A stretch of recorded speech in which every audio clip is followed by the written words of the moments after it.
ఆకు ఆకు రెండు ప్లస్ ఉద్యోగుల బకాయిలు రెండు ప్లస్ ఉద్యోగుల బకాయిలు రెండు ఉద్యోగుల బకాయిలు ఆకు ఆకు ఆకు ఉద్యోగుల బకాయిలు.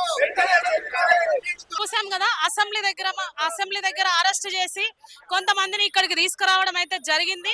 మరి ఏం జరిగిందో ఒకసారి వాళ్ళని కూడా అడిగి తెలుసుకునే ప్రయత్నం చేద్దాం. అసెంబ్లీ దగ్గర చూసినాం కదా, వీళ్ళు న్యాయ పోరాటం చేస్తుండగా పోలీస్ వాళ్ళు ఇక్కడికి తీసుకురావడం జరిగింది. ఇప్పుడు ప్రస్తుతం మనం ముషీరాబాద్ పోలీస్ స్టేషన్ లో ఉన్నాము.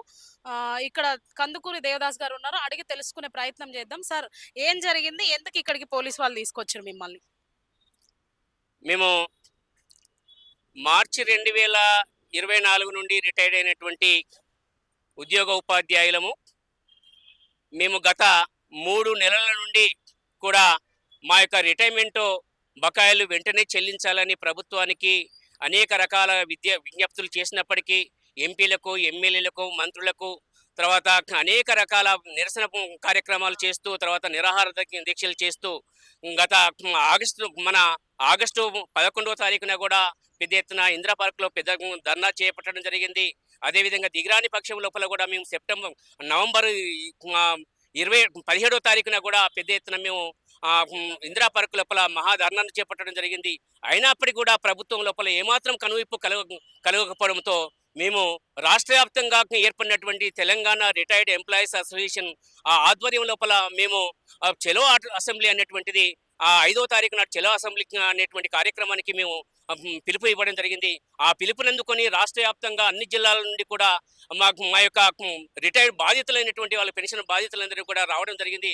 మేము శాంతియుతంగా ప్రభుత్వం ముందుకు మా యొక్క సమస్యలను, మా యొక్క ఆవేదనను వెలుబుచ్చడం కొరకు మేము ఈరోజు అసెంబ్లీకి రావడం జరిగింది. అసెంబ్లీకి వచ్చి ఆ మీడియా ముందు మా యొక్క ఆవేదనను తెలియబుచ్చుకోవడం కొరకు మేము ఆ ప్రతినిధుల ముందు మాట్లాడడం కొరకు మేము మాట్లాడుతూ ఉంటే మమ్మల్ని ఏమాత్రము మాట్లాడుకోకుండా, మా ఆవేదనను చెప్పుకోకుండా మేము ఎందుకొరకు వచ్చాము, మా ఆవేదన ఏంటి అనేటువంటి విషయాలన్నీ కూడా ఏమాత్రం చెప్పకుండా ఆ రోజు ఇప్పుడు మమ్మల్ని అందరూ కూడా ఈరోజు పోలీసు వాళ్ళు వచ్చి మమ్మల్ని అందరూ కూడా పోలీస్ వ్యాన్ లో ఇక్కడికి ముషీరాబాద్ పోలీస్ స్టేషన్ మీరు ఎలా తీసుకుంటున్నారు సార్? అసెంబ్లీలో మీరు అసెంబ్లీ దగ్గర మీరు న్యాయ పోరాటం చేస్తున్నప్పుడు మీకు వచ్చే బకాయిలు మీకు చెల్లించమని మీరు న్యాయంగా డిమాండ్ చేస్తున్నప్పుడు మరి ఈ ప్రభుత్వ వైఖరిని మీరు ఎలా తీసుకుంటున్నారు? అసలు ఈ ప్రభుత్వ వైఖరిని మేము ప్రతి ఒక్కరం కూడా రిటైర్డ్ అయినటువంటి వాళ్ళందరూ కూడా తీవ్రంగా ఖండిస్తున్నాం. ప్రభుత్వం అనేటువంటిది గత టిఆర్ఎస్ ప్రభుత్వం 10 సంవత్సరాలు కూడా ధనిక రాష్ట్రంగా ఉన్నటువంటి ఈ యొక్క తెలంగాణను అంటే దివాలా కోరు అంటే ఆర్థిక మాంద్యంగా మార్చినటువంటి ఆ యొక్క కేసీఆర్ ప్రభుత్వాన్ని మేము అందరం కూడా ఉద్యోగ ఉపాధ్యాయులు అందరం కూడా అందరము ఆ ప్రభుత్వానికి వ్యతిరేకంగా మేము ఓట్లు వేసి ఈ యొక్క ప్రభుత్వాన్ని, కాంగ్రెస్ ప్రభుత్వాన్ని మేము అధికారంలోకి తీసుకొని రాగలిగినాము. ఈ కాంగ్రెస్ ప్రభుత్వము ప్రజాపాలన అనేటువంటి పేరుతోటి రేవంత్ గారు వస్తున్నారు, తర్వాత ఇంద్రమ్మ పాలన అనుకుంటూ వస్తున్నారు. కానీ ఇంద్రమ్మ పరిపాలన లోపల మాత్రం ఈ విధంగా పరిపాలన లేదు. దీన్ని మాత్రము ప్రజలందరూ కూడా, తెలంగాణ ప్రజలందరూ తీవ్రంగా ఖండిస్తున్నాము. మీరు కోరి తెచ్చుకున్న ప్రభుత్వం ఇది. గతంలో 10 సంవత్సరాలు ఇలా జరిగింది. ఇప్పుడైనా మాకు ఇందిరమ్మ రాజ్యం వస్తుందని ఆలోచించి మీరు కోరి తెచ్చుకున్న ప్రభుత్వం ఇది. మరి ఇప్పుడు మీకు న్యాయం జరుగుతుందని అనుకుంటున్నారా మీరు?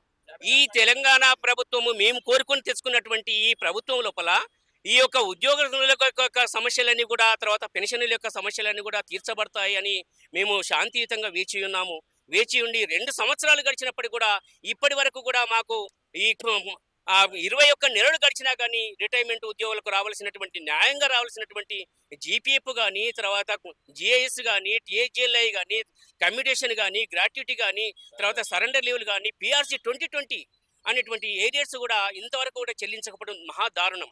ఈ విధంగా చెల్లించకపోయేసరికి రాష్ట్ర వ్యాప్తంగా అనేక మంది అనేక అవస్థలకు అప్పుల పాలవుతూ, తర్వాత అనారోగ్యానికి గురవుతూ, తర్వాత ఆసుపత్రుల లోపల వాళ్ళు చికిత్స పొందడానికి కూడా డబ్బులు లేక చాలా మంది రాష్ట్ర వ్యాప్తంగా ఇప్పటి వరకు 42 మంది కూడా చనిపోవడం జరిగింది. అంటే ఒకే సంవత్సరంలో 42 మంది చనిపోయినా సార్? 21 నెలల నుండి రిటైర్డ్ అయిన దగ్గర నుంచి 42 మంది ఈ విధంగా చనిపోయినప్పటికీ కూడా మా ముఖ్యమంత్రి, దయామయుడైనటువంటి ముఖ్యమంత్రి ఏమాత్రం కనికరించకపోవడము, ఎంత మాత్రం మేము తెలంగాణ ప్రజలుగా మేము ఏమైనా అర్థం చేసుకోవాలి.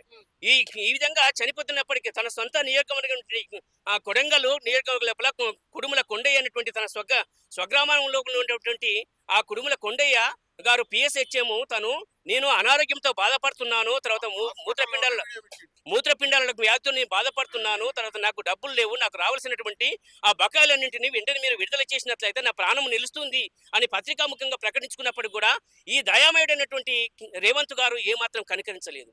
కనికరించకపోవడా 2-3 రోజులకే తను చనిపోవడం జరిగింది. ఇంతవరకు కూడా ఏమాత్రము దయ అనేటువంటిది మా ముఖ్యమంత్రి గారికి లేదు అని మేము ఆవేదనను వెలిపిస్తున్నాము.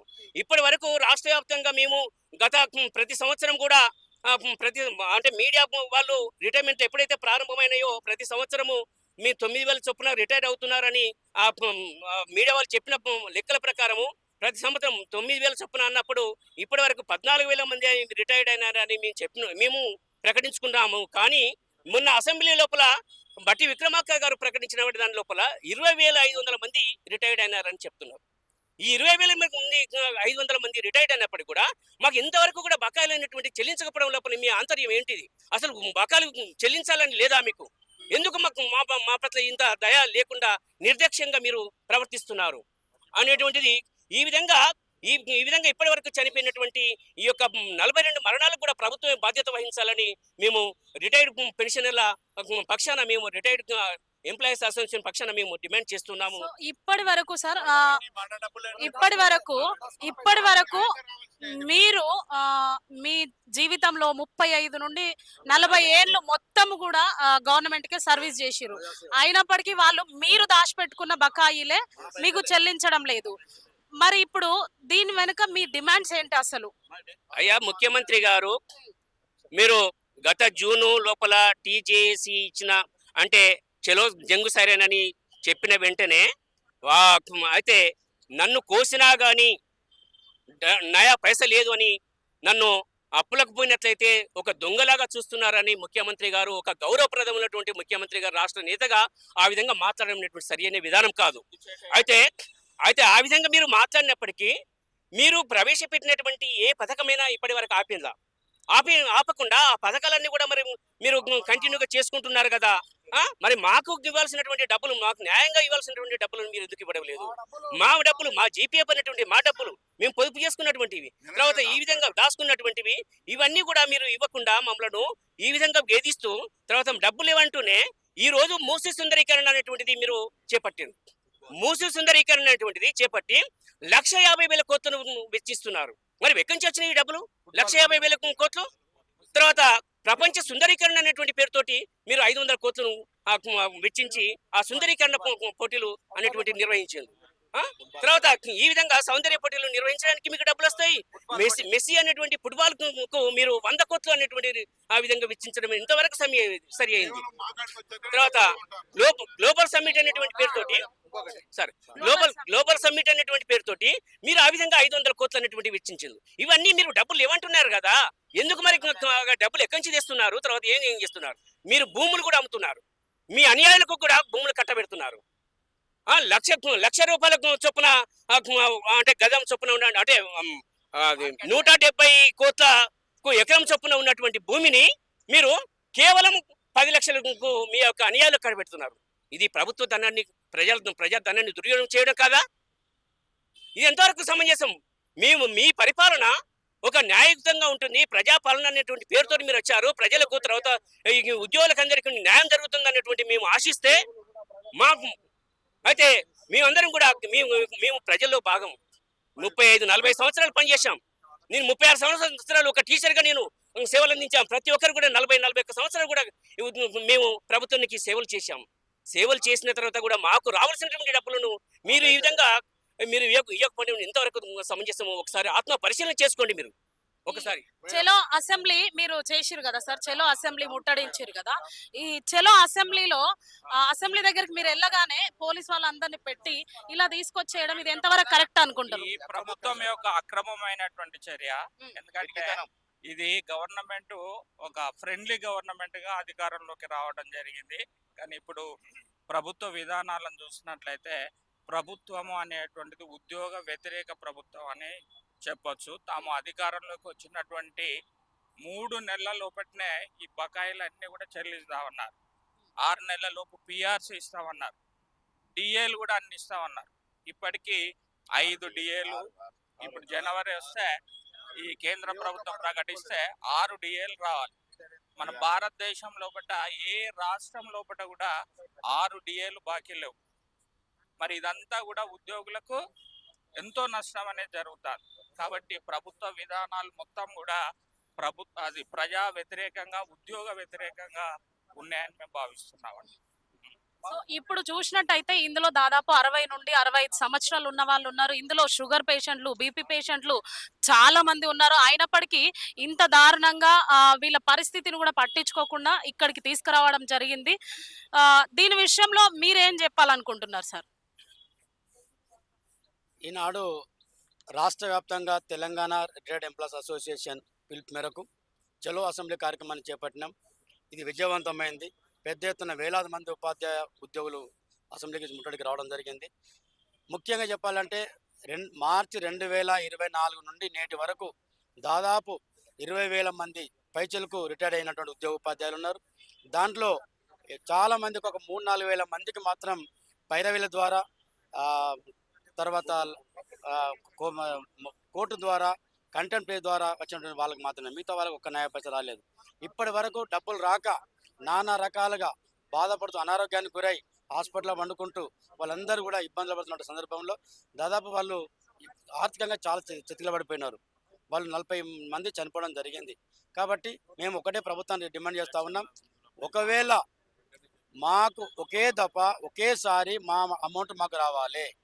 అట్లా వచ్చినట్టయితేనే మా యొక్క ఉపాధ్యాయులు 40 మంది ఇప్పుడు చనిపోయారు కాబట్టి చనిపోకుండా ఉంటారు.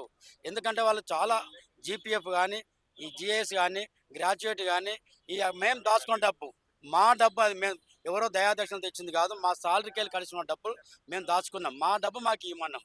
మీరు మేనిఫెస్టోలో పెట్టినారు పేజ్ నెంబర్ 26లో, కాంగ్రెస్ మేనిఫెస్టో పెట్టినటువంటి పేజ్ నెంబర్ 26 లోపల మీరు ఏమని చెప్పారు, అవి ఒక్కటి కూడా ఇంతవరకు అమలు పరచలేదు. అవి అమలు పరచమని డిమాండ్ చేస్తూ ఉన్నాం. అంతేకాకుండా చాలామంది ఇప్పుడు ఒక చారి సార్ ఉన్నాడు సిద్దిపేటలో.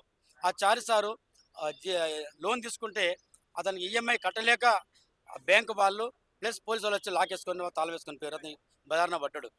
సీఎం రేవంత్ రెడ్డి గారి నియోజకవర్గంలో కొండయ్య అంటే వ్యక్తి ఆయన బెడ్ మీద వండుకొని ప్రెస్ మీట్ పెట్టి, అయ్యా నా ఊపిరితిత్తులు ఖరాబ్ అయిపోయినాయి, నేను కనీసం మా డబ్బులను వచ్చి చూసి చచ్చిపోతాను అనుకున్నటువంటి వ్యక్తి ఆయన చూడకుండానే చనిపోవడం జరిగింది.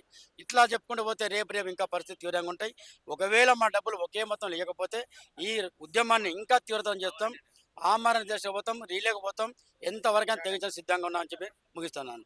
సో ఇప్పుడు మీరు అసెంబ్లీ ముట్టడి కార్యక్రమం చేసిరు కదా సార్, వాళ్ళు ఇప్పటికి కూడా స్పందించకపోతే, అంటే ఇంతకంటే ముందు మీరు చాలా ధర్నాలు చేయడం జరిగింది, నిరసనయుక్తంగా కూడా చేసిరు, శాంతియుత ర్యాలీలు చేసిరు. ఇప్పుడు కూడా మీరు ఈ అసెంబ్లీ ముట్టడి కార్యక్రమం చేసిన తర్వాత కూడా వాళ్ళు స్పందించకపోతే మీరు ఏం చేయాలనుకుంటున్నారు? మేము ఈరోజు విజయవంతంగా మేము అసెంబ్లీ ముట్టడి చేయడం జరిగింది. అనేక పోలీస్ స్టేషన్లలో వేలాది మంది ఉపాధ్యాయులు అరెస్ట్ కావడం జరిగింది. ఒకవేళ ప్రభుత్వం ఇప్పటికి కూడా దిగిరాకపోతే మేమందరం కూడా మా కుటుంబాలతో సమేతంగా ఆమరణ దీక్షకు పూనుకోవడానికి కూడా మేమందరం కూడా సిద్ధంగా ఉన్నాము. ఇందులో ప్రభుత్వం మాకు ఇచ్చే డబ్బులలో ఏది కూడా ప్రభుత్వానికి బడ్డెన్ పడేటివి అన్ని కూడా మేము దాచుకున్న డబ్బులే. జీపీఎఫ్ మేము దాచుకున్న డబ్బులే, టీఎస్జిఎల్ఏ మేము దాచుకున్న డబ్బులే, జిఏఎస్ మేము దాచుకున్న డబ్బులే, లీవ్ ఎన్కాష్మెంట్ మా డబ్బులే, కమ్యూటేషన్ కూడా మా డబ్బులే కట్ అవుతాయి. కాబట్టి ఏది కూడా రాజ్యాంగబద్ధంగా మాకు అన్ని కూడా ఇవి అందవలసిన బకాయిలే. ఇందులో కూడా కాగ్ రిపోర్ట్ లో ప్రభుత్వం స్పష్టంగా మెన్షన్ చేసింది, మాకు కమ్యూటెడ్ బడ్జెట్ అలాట్మెంట్ చేసింది. అయినప్పటికీ ఈ ప్రభుత్వము ఉచిత పథకాలకు మా డబ్బును, మేము దాచుకున్న డబ్బును దారి మళ్లించి మమ్మల్ని నానా విధాలుగా హింసిస్తుంది. చాలా మంది 40 మంది ఇప్పటి వరకు 42 మంది చనిపోయారు. అందులో రిటైర్డ్ సిఐలు ఉన్నారు, ఎస్ఐలు కూడా ఉన్నారు. పోలీసు మాకు ఈ రోజు అసెంబ్లీ ముట్టడికి మేము ప్రయత్నిస్తే కనీసం మాకు మీడియా వాళ్ళు బాగా సహకరిస్తున్నారు. మీడియా వాళ్ళతో మాట్లాడనీయకుండా కూడా పోలీసు మిత్రులు మాకు సహకరించలేదు. ఎలాగూ అసెంబ్లీ గేట్ వరకు మమ్మల్ని పోనీయలేదు. కాకుంటే మీడియా ద్వారా మా ఇష్యూ వాళ్ళు హైలైట్ అయ్యి అసెంబ్లీలో కౌన్సిల్లో చర్చ జరిగే అవకాశం ఉండే. కానీ మమ్మల్ని నిర్బంధంగా వెంటనే తరలించి వివిధ పోలీస్ స్టేషన్లకు మమ్మల్ని ఇక్కడ నిర్బంధించడం జరిగింది. అది మాకు పోలీస్ స్టేషన్ ఇప్పటికైనా పోలీసు మిత్రుల ద్వారా మేము కోరేది ప్రార్థించింది ఏంటంటే, మేము కూడా కొట్లాడేది మీకోసమే. మేము కొట్లాడితే మీరు కూడా రిటైర్మెంట్ అయ్యే సోదరులు ఉన్నారు, మీరు కూడా రిటైర్ అవుతారు. కాబట్టి మాకు సహకారం అందించండి.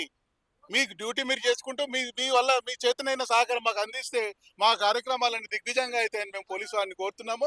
ఇప్పటికైనా ముఖ్యమంత్రి గారు కళ్ళు తెరిచి మేము ఈ నిరుద్యోగుల గోస తగిలి నీ ప్రభుత్వం కూలిపోకముందే తగిన చర్య తీసుకోవాలని మేము ఈ సందర్భంగా మీడియా ద్వారా మేము ప్రభుత్వాన్ని హెచ్చరిస్తా ఉన్నాం.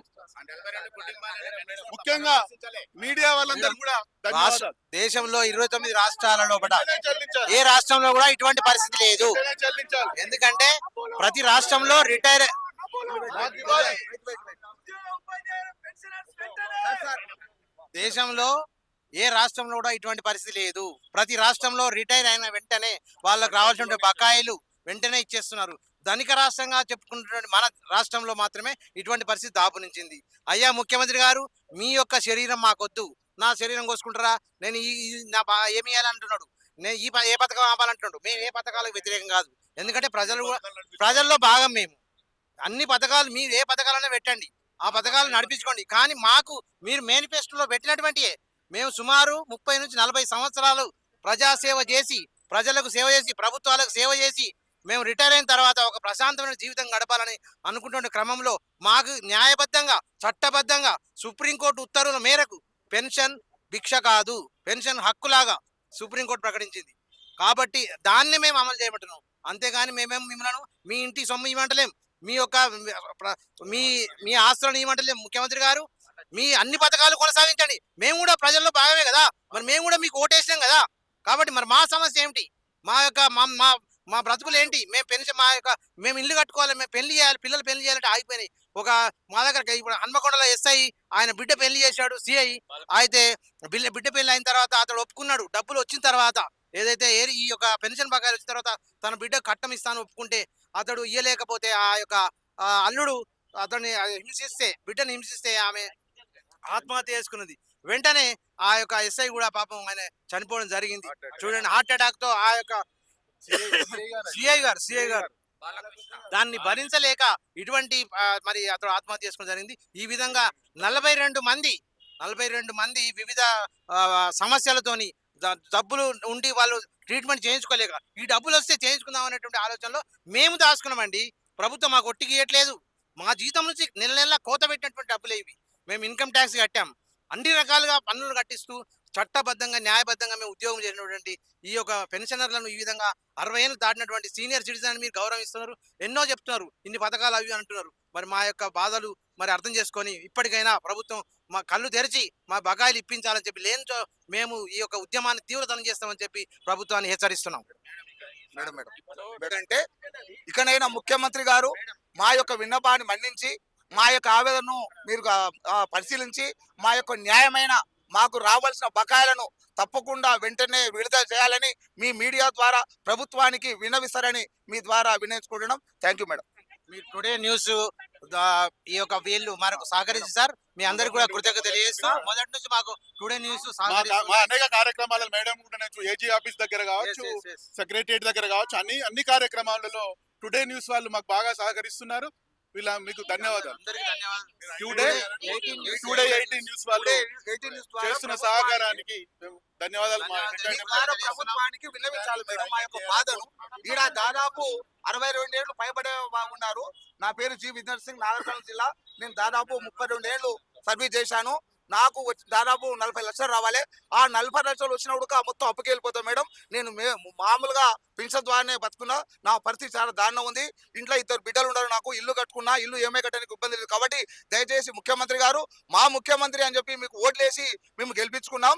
తప్పకుండా ఈ యొక్క సీనియర్ సిటిజన్ మరొకసారి చూడండి. ఎంతో మంది ఆదుకుంటున్నారు. మమ్మల్ని ఎందుకు ఆదుకుంటారు? మేమేం కచ్చగట్టాం మీకు? మేమేం పాపం చేసాం? తప్పకుండా మీ ద్వారా ఈ యొక్క ముఖ్యమంత్రికి కనుపు కలగాలని మా యొక్క ఆవేదన మీరు అర్థం చేసుకొని తప్పకుండా ఈ జనవరి లోపల మాకు రావాల్సిన మొత్తాన్ని ఒకే మొత్తంగా మా యొక్క అకౌంట్లో జమ చేస్తారని మీ యొక్క టుడే న్యూస్ 18 ద్వారా ముఖ్యమంత్రి గారికి విన్నవించుకుంటున్నాను. Thank you madam.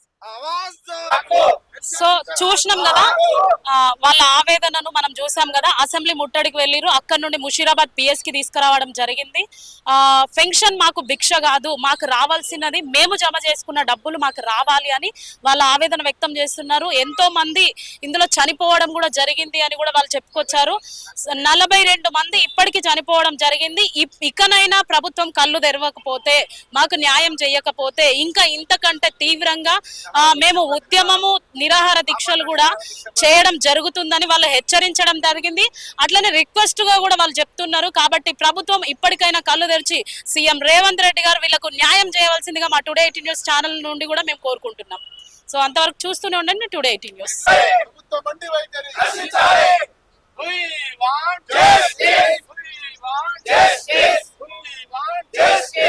పెన్షన్ భిక్ష కాదు.